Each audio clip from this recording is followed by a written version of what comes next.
الحمد للہ رب العالمین والعاقبۃ للمتقین والصلاة والسلام علی رسول الکریم۔ السلام علیکم ورحمۃ اللہ وبرکاتہ۔ جی عزیز طلبہ و طالبات، آج کا جو لیکچر ہے وہ ہمارا باب نمبر تین ایمان اور اطاعت کا دوسرا حصہ جو رہتا تھا۔ پچھلے لیکچر نمبر 8 میں ہم نے سورہ بقرہ کی پہلی 5 آیات کا ترجمہ اور مختصر تشریح میں نے کی تھی، اور آج لیکچر نمبر 9 میں اسی چیپٹر کا جو دوسرا حصہ ہے، جس میں سورہ بقرہ کی آخری دو آیات آیت نمبر 285 اور 286، اس کا ترجمہ اور مختصر تشریح انشاءاللہ ہم پڑھیں گے۔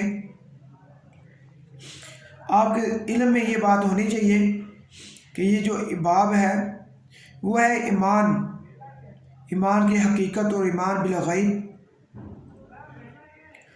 سورہ بقرہ کے پہلی 5 آیات میں ہم نے متقین کی صفات پڑھی تھی۔ صفات میں سب سے پہلی آیت جو تھی وہ تھی ایمان بالغیب، الذین یؤمنون بالغیب۔ اسی سلسلے کو آگے بڑھاتے ہوئے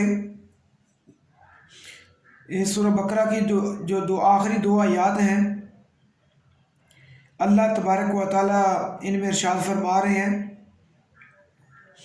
آمن الرسول بما انزل الیہ۔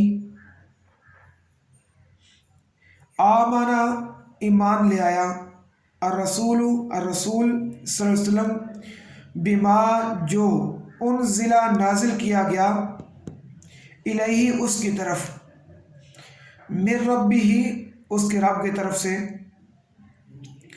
والمؤمنون اور سارے مومن بھی اس ہدایت پر بھی ایمان لے آئے جس ہدایت پر اللہ تبارک و تعالی اپنے رب کی طرف سے بھیجی ہوئی ہدایت پر ایمان لائے۔ مومن بھی سارے اسی ہدایت پر ایمان لے آئے۔ کل ہر ایک، آمن باللہ اللہ تبارک و تعالیٰ پر ایمان لے آیا، وملائکتہ اور اس کے فرشتوں پر، وکتبہ اور اس کی کتابوں پر، ورسلہ اور اس کے رسولوں پر، لا نفرق بین احد من رسلہ، اور انہوں نے کہا ایمان والوں نے، لا نفرق ہم فرق نہیں کرتے، بین درمیان، احد من رسلہ اللہ کے رسولوں میں ہم فرق نہیں کرتے۔ وقالوا اور انہوں نے کہا، سمعنا ہم نے سن لیا، واطعنا اور ہم نے اطاعت کی، غفرانک ربنا اے ہمارے رب تو ہمیں بخش دے، وإلیک المصیر اور تیری طرف ہی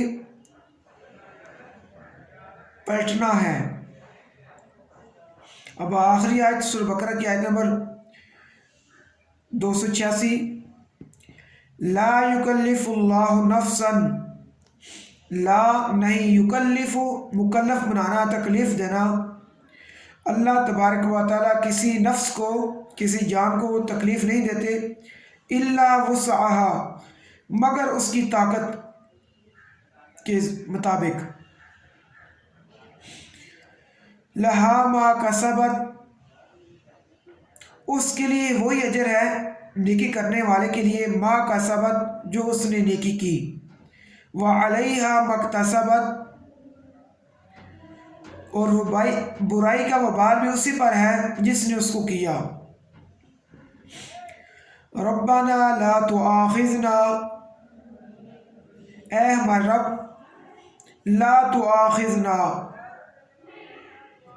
تو ہماری پکڑ نہ فرما، ہمارا مواخذہ نہ کرنا، ان نسینا اگر ہم بھول جائیں، او اخطانا یا ہم سے کوئی خطا ہو جائے. ربنا اے ہمارے رب، ولا تحمل علینا تو ہم پر نہ ڈال، اسرن ایسا بوجھ، ایسی ذمہ داری، کما حملتہ علی الذین من قبلنا جیسا بوجھ تو نے ہم سے پہلے لوگوں پر ڈالا. ربنا اے ہمارے رب، ولا تحملنا اور تو ہم پر ایسا بوجھ نہ ڈال، ما لا طاقت لنا بھی، ما جس کو لا نہیں، طاقت لنا جس کو اٹھانے کی ہم طاقت نہیں رکھتے، تو ہم پر ایسا بوجھ نہ ڈال، نہ ہم سے اٹھوا. واعف عنا اور تو ہمیں معاف فرما، واغفر لنا تو ہمیں بخش دے، وارحمنا اور تو ہم پر رحم فرما، انت مولانا تو ہی ہمارا مولا ہے، تو ہی ہمارا سرپرست ہے. فانصرنا علی القوم الکافرین پس تو کافر قوم کے مقابلے میں کافر قوم پر ہماری مدد فرما. جی عزیز بیٹا، یہ ان دو آیات کا ترجمہ تھا. اب اس چیپٹر کے اندر ہم نے ایمان کے بارے میں پڑھا. اللہ تبارک و تعالیٰ فرما رہے ہیں جو چیز اس کی طرف سے نازل ہوئی، جو بھی ہدایت، جو بھی حکم، اس پر ایمان، رسول بھی ایمان لے آیا، اور پھر جو رسول صلی اللہ علیہ وسلم کے ماننے والے ہیں وہ بھی سارے بن دیکھے ایمان بالغیب ایمان لے آئے. ہر ایک اس کے رسولوں پر، اس کی کتابوں پر، اس کے فرشتوں پر، سارے اس پر ایمان لے آئے. اور جیسے آپ نیچے دیکھ رہے ہیں اپنے سلیبس میں کہ قال رسول اللہ صلی اللہ علیہ وسلم، اللہ کے رسول صلی اللہ علیہ وسلم نے فرمایا، ان تؤمن باللہ کہ تم ایمان لاؤ اللہ پر، وملائکتہ وکتبہ ورسلہ اس کی کتابوں پر، اس کے فرشتوں پر، اس کے رسولوں پر، وتؤمن بالقدر خیرہ وشرہ اور اس کی طرف سے ہر اچھی و بری تقدیر پر.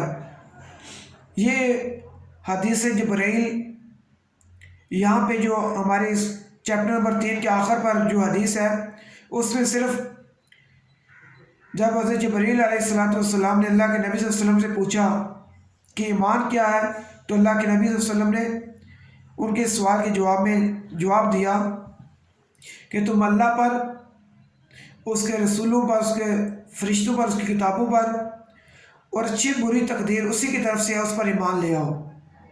اور آج ہم نے اس قرآن مجید فرقان حمید کے اندر بھی پڑھا کہ مومن بھی، رسول صلی اللہ علیہ وسلم بھی، اور آپ صلی اللہ علیہ وسلم کے ماننے والے بھی ہر چیز پر ایمان لاتے ہیں جو بھی اللہ تبارک و تعالیٰ کی طرف سے نازل کی گئی ہے، اس کے رسول، اس کی کتابیں، اس کے فرشتے. اور پھر ایمان والے اللہ تبارک و تعالیٰ کے بھیجے ہوئے رسولوں کے درمیان فرق نہیں کرتے. لا نفرق بین احد من رسلہ جو حقیقی ایمان والے ہوتے ہیں، اور پھر وہ اللہ تبارک و تعالیٰ سے معافی مانگتے رہتے ہیں. اور آخری آیت میں ہم نے پڑھا کہ مومن جو ہیں وہ اللہ تبارک و تعالیٰ سے دعا کرتے رہتے ہیں کہ یا اللہ اگر ہم سے بھول کر یا غلطی کے ساتھ کوئی ہم سے خطا ہو جائے تو ہماری پکڑ نہ کرنا، ہمیں معاف فرمانا. اور پھر جو آزمائشیں ہم سے پہلے لوگوں پر آئیں، یا اللہ ان جیسی آزمائشوں پر، وہ آزمائشیں ہمارے اوپر نہ ڈالنا. بیٹا اگر ہم صحابہ کرام رضوان اللہ علیہ اجمعین کی زندگی کو دیکھیں، انبیاء علیہ الصلوۃ والسلام کی زندگی کو دیکھیں کہ کس طرح انہوں نے اللہ کے دین کو، اللہ کے پیغام کو ہم تک پہنچایا، وہ کتنی آزمائشیں ان پر آئیں، بیگانے نہیں اپنے جان کے دشمن بن گئے۔ اور صحابہ کرام رضوان اللہ علیہ اجمعین کے واقعات آپ پڑھ چکے ہیں۔ حضرت صہیب کو دیکھ لیں، حضرت بلال حبشی رضی اللہ تعالیٰ عنہ کو دیکھ لیں، حضرت عمار بن یاسر کو دیکھ لیں کہ جب اسلام قبول کیا تو اتنی آزمائشوں سے گزرنا پڑا، یہاں تک کہ صحابہ کرام کفار کی طرف سے جب ظلم ہوتے تو بے ہوش ہو جاتے۔ حضرت بلال کو تپتے ہوئے کولوں پر لٹایا گیا، اس لیے کہ ایمان لے آئے تھے۔ تو اس لیے آیت میں یہ دعا سکھائی گئی کہ یا اللہ، جو بوجھ، جو آزمائش تو نے ہم سے پہلے لوگوں پر ڈالی، ہمارے اوپر نہ ڈالنا۔ اور پھر اس آیت کے آخری حصے میں کہ یا اللہ ربنا اے ہمارا رب، ولا تحملنا، تو ہم پر ایسی ذمہ داری نہ ڈالنا، ایسا بوجھ ہمارے اوپر نہ ڈالنا جس بوجھ کو، جس ذمہ داری کو نبھانے کی ہمارے اندر طاقت نہیں۔ پھر آخر پر پھر اللہ تبارک و تعالیٰ سے معافی کی دعا، واعف عنا، یا اللہ تو معاف فرما، ہماری بخشش فرما، ہم پر رحم فرما، اس لیے کہ تو ہی ہمارا مالک ہے، نفع اور نقصان تیرے ہی ہاتھ میں ہے، زندگی اور موت آپ کے ہی ہاتھ میں ہے۔ تو اس لیے بیٹا ہمیں یہ دعائیں بھی مانگنی چاہیے۔ یہ سورہ بقرہ کی آخری دو آیات ہیں، حدیث مبارکہ میں ان کی بہت زیادہ فضیلت ملتی ہے کہ جس گھر میں کچھ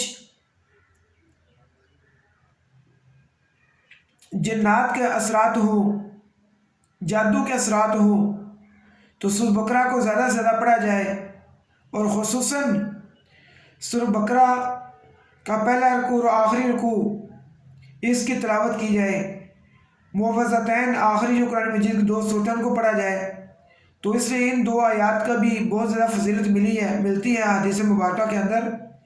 آپ کوشش کریں کہ تھوڑا تھوڑا کر کے ان کو بھی یاد کر لیں، اور صبح و شام ان کو پڑھا کریں۔ اللہ تبارک و تعالیٰ سے دعا ہے کہ اللہ تبارک و تعالیٰ ہمیں دونوں جہانوں میں، دنیا میں اور آخرت میں اللہ تبارک و تعالیٰ سلامتی اور عافیت والی زندگی عطا فرمائے۔ اللہ تبارک و تعالیٰ ہم سب کو اپنی حفاظت میں رکھے۔ اللہ تبارک و تعالیٰ ہمارے گھروں میں اپنی رحمتیں و برکتیں نازل فرمائے۔ وَأَقُولُ قَوْلِي هَذَا أَسْتَغْفِرُ اللَّهَ لِي وَلَكُمْ وَلِسَائِرِ الْمُسْلِمِينَ۔